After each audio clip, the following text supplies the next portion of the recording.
Hello again, thank you so much for being there. So today I was feeling like reflecting about suffering and the causes of suffering. I'm not going to talk about physical pain, that's for another video, it's another matter. That is just a very sharp, intense body sensation. But we're talking about the regular suffering. All the humanity right now, we see it, it's at suffering. Even if you have, let's say, a regular, normal life, we are at suffering. And we will understand that in just a moment.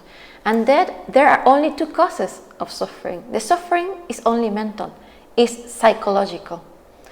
And these two causes of suffering are like the two sides of the same coin. On one side we have the attachments, and the other side of the coin we have the resistances. Both of them require a lot of worry on our part, a lot of effort, a lot of care. On one side we have the attachments. When we attach to something, we want to preserve it. We want to stay as it is. And there is a lot of anxiety that comes into place when we attach to something, to someone, to a situation, to an idea, to an object. We're trying to keep it as it is.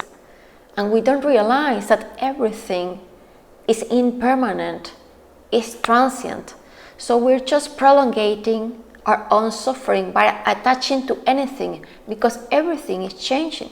So the moment that that person disappears of my life, that object, I don't have it anymore, that image of myself is not the same, I will suffer it. The moment it changes or is not there, is gone, I'm going to suffer it.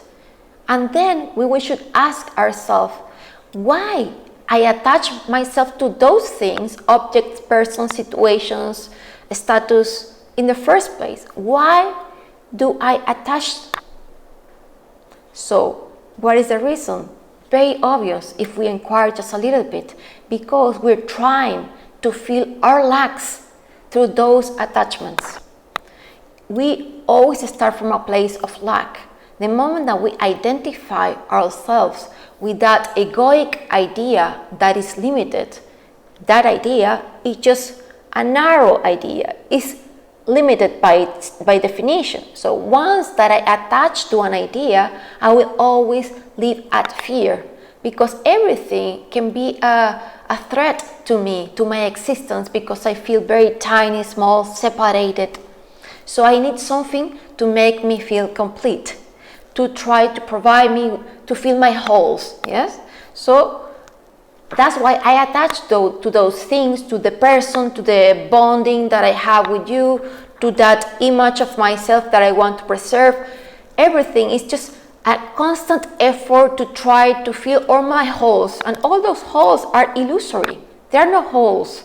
But the moment I feel that I really am in scarcity, I'm lacking something, I'm going to try to attach to a lot of things to complete me, to compensate for all my lacks. So if I keep doing that, it's a vicious cycle of suffering. I'm going to perpetrate my own suffering and to prolongate it more and more.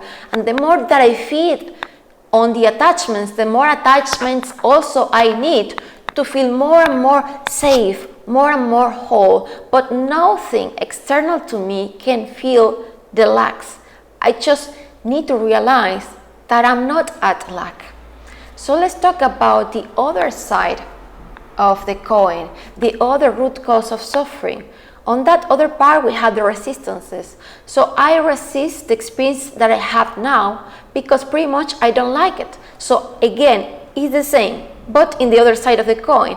As I live in duality, from that sense of separation, I have seen the world from these very narrow lenses of perception, from which I say something is good or bad, is better or worse.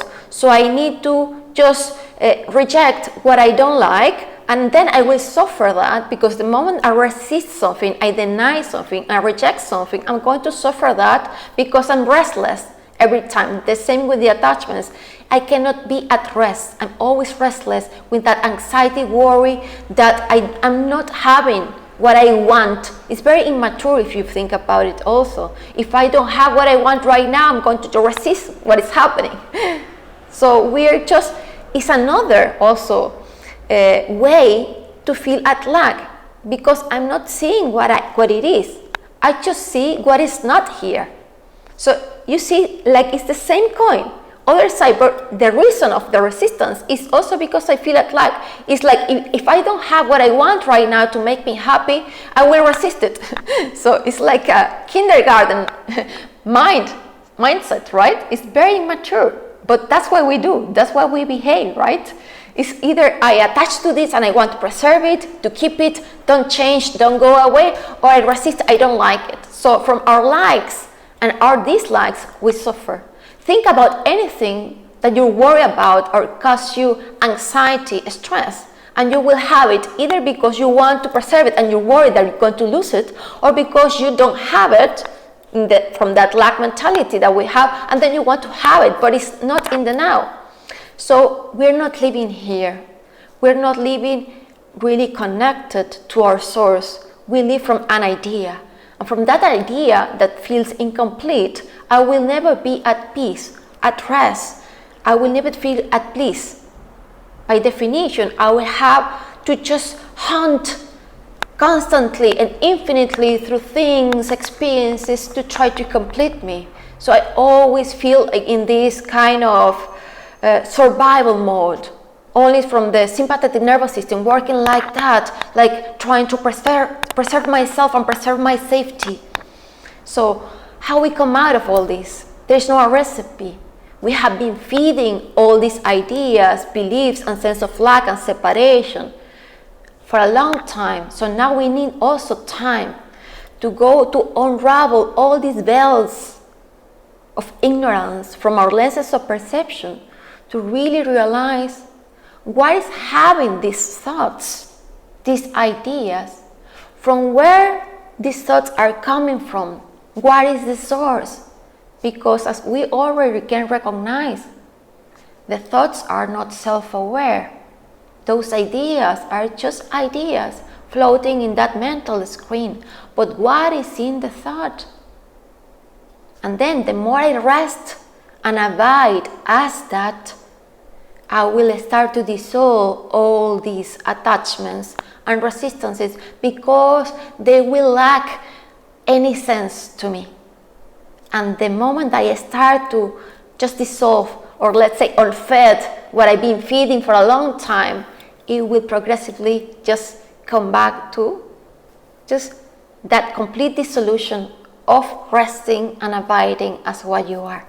So I really hope that this serves you somehow, and if you want to comment, if you want to share something, you always have that possibility. I will love that. And remember that you have also the ways to contact me if you want to work with me in this path in the description box.